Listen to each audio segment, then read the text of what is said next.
ਸਿਰਫ 5 ਮਿੰਟਾਂ 'ਚ ਸਰਦੀ ਜ਼ੁਕਾਮ ਕਫ ਖਾਂਸੀ ਤੋਂ ਛੁਟਕਾਰਾ ਪਾਓ। Cold and cough home remedy. ਇਹਦੇ ਲਈ ਜਿਹੜੀਆਂ ਆਪਾਂ ਨੂੰ ਚੀਜ਼ਾਂ ਚਾਹੀਦੀਆਂ, ਇਨਗਰੀਡੀਅੰਟਸ ਚਾਹੀਦੇ ਆ, ਉਹ ਹੈਗਾ ਤੇਜ਼ ਪੱਤਾ 6 ਤੋਂ 7 ਨਾਲ, ਇੰਨਾ ਕੁ ਟੁਕੜਾ ਅਦਰਕ ਦਾ, 6 ਤੋਂ 7 ਹੈਗੇ ਆ ਕਲਾਉ ਲੌਂਗ,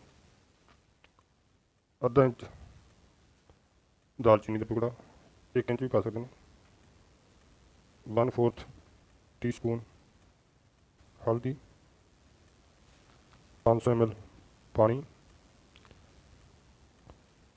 2 ਚੁਟਕੀਆਂ ਬਲੈਕ ਸਾਲਟ ਤੇ 50 ਗ੍ਰਾਮ ਜੈਗਰੀ ਗੁੜ ਤੇ ਪੁਦੀਨਾ 10 ਪੱਤੇ ਦੀ।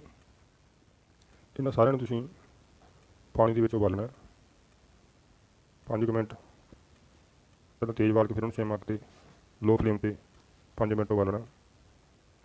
ਉਸ ਤੋਂ ਬਾਅਦ ਇਹਨੂੰ ਤੁਸੀਂ ਚਾਹ ਵਾਂਗੂ ਲੈ ਲੈਣਾ। ਇਹਦੇ ਨਾਲ ਜਿਹੜੀ ਤੁਹਾਡੀ ਕਫ ਖਾਂਸੀ ਜ਼ੁਕਾਮ ਸਰਦੀ ਕੋਲਡ ਇਹ ਸਭ ਕੁਝ ਠੀਕ ਹੋ ਜੂ।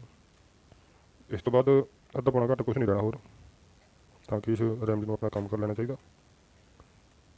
ਕੋਸ਼ਿਸ਼ ਕਰੋ ਨਾਲ ਭਾਫ ਵਗੈਰਾ ਲੈ ਲਓ, ਸਟੀਮ ਵਗੈਰਾ, ਉਹਦੇ ਨਾਲ ਜਿਹੜਾ ਹੈਗਾ ਖੰਘ ਜ਼ੁਕਾਮ ਜਲਦੀ ਠੀਕ ਹੁੰਦਾ।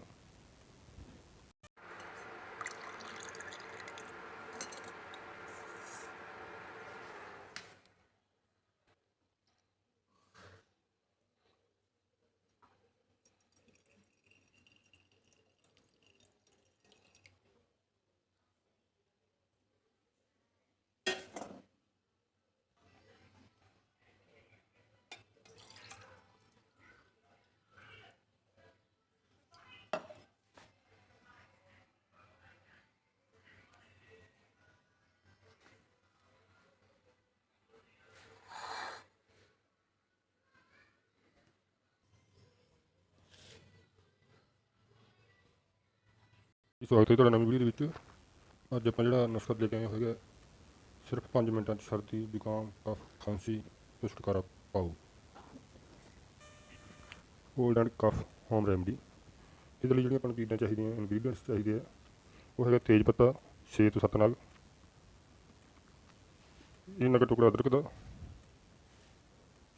6 ਤੋਂ 7 ਹੈਗੇ ਆ ਕਲਾਉ ਲੌਂਗ,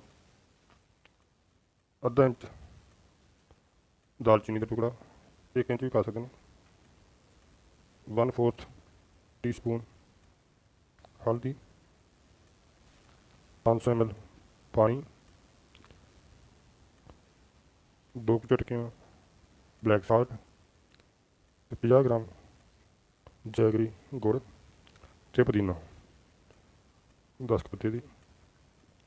ਇਹਨਾਂ ਸਾਰਿਆਂ ਨੂੰ ਤੁਸੀਂ ਪਾਣੀ ਦੇ ਵਿੱਚ ਉਬਾਲਣਾ 5 ਮਿੰਟ। ਪਹਿਲਾਂ ਤੇਜ਼ ਉਬਾਲ ਕੇ ਫਿਰ ਉਹਨੂੰ ਸੇਮ ਅੱਗ 'ਤੇ ਲੋ ਫਲੇਮ 'ਤੇ 5 ਮਿੰਟ ਉਬਾਲਣਾ।